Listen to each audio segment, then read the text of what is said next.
Hey there YouTube, hello from Sofia, Bulgaria, where today I want to record one, maybe a bit longer video, but it's very important, and it's a video that's about emotional intelligence.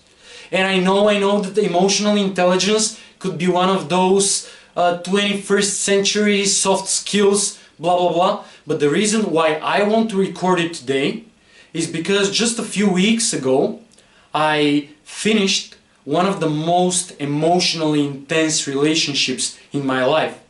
And if you've ever experienced this, you know how it feels. You know about all the emotions of anger, of fear, of pain, of lack, and all of this. And I did have my tough moments where I didn't feel like going out of the bed.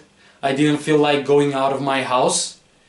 But in just a couple of weeks, emotional intelligence was the thing that helped me so much to let those emotions go and be left just with the great memories of this experience and the lessons I've learned. And today I want to share with you very briefly. There's people who write books about emotional intelligence. I will try to do it in just a couple of minutes. So very briefly, emotional intelligence is an ability where you identify, you notice your emotions, you know how they work, and you know how to let go of them. So, and then first we start with what an emotion is. And an emotion is a physiological response in your body to something that's happening around you or to a thought in your head. Nothing more, nothing less. It's just a physiological response in your body. That's an emotion. Every emotion is a feeling in your body. Different emotions are situated in different places in your body, and usually girls are a bit better at noticing their emotions. We boys, me included, usually are kind of stuck over our shoulders. We know what's happening in our head. We don't have a clue what's happening in our body.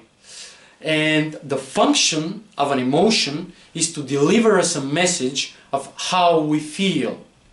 And it's not necessarily a correct message. For example, if you're afraid of the dark, it's not necessarily because the dark is really scary, but it is true, it's a correct message as long as it's a message that you are afraid of the dark. And all the emotions, there is no bad or good emotions. There's positive and negative emotions, but all emotions are just that. They're just feelings, and they're meant to be felt.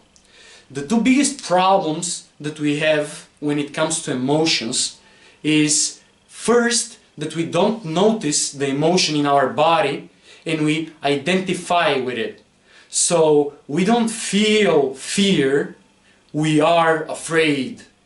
You don't notice that you feel fear in your body, you just are overtaken by it and you're afraid. That's the first biggest mistake we do when it comes to emotions. And you know, the interesting thing about emotions is that their lifespan, when we experience them healthily, is very short.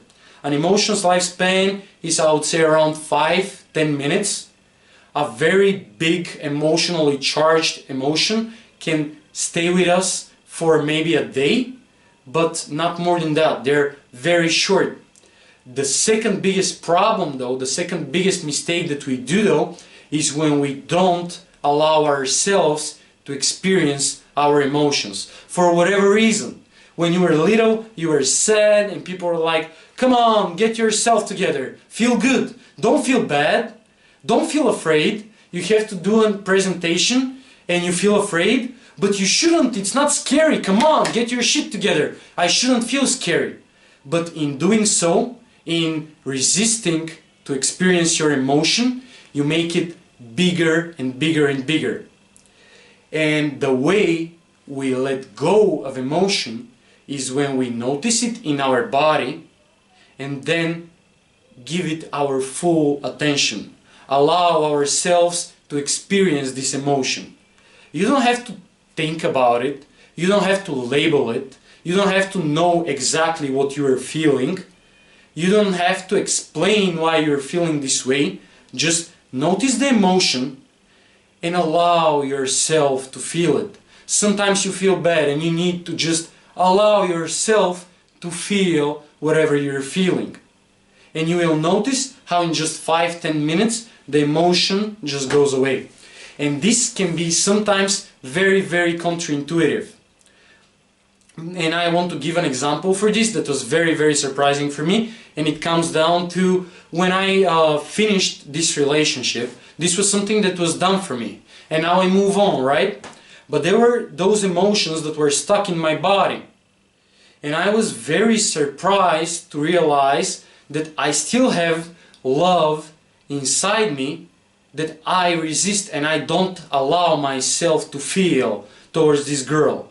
And on logical level, it makes all the sense, right? Like, I have to move on. Why would I feel love towards this girl? But in stopping myself to experience this love, it was trapped in me. And every thought, everything that reminded me of this girl and this relation would spark a huge emotional response in me. And it was draining, it was exhausting. And when I could just allow myself to feel, to experience this love for just 5 minutes, I just let go of it. It just went away. And then the thought, the memory of the thing was not that emotional, it was not that powerful, and I was left just with the nice memories and the lessons. And this is what I wanted to share because it can be really counterintuitive. Nobody's gonna tell you, be afraid. But if you're afraid, be afraid. Experience the fear, don't resist it. And that's pretty much it. That's the message I want to leave you with today. I hope this video is not too long. I thank you for your attention and see you next week.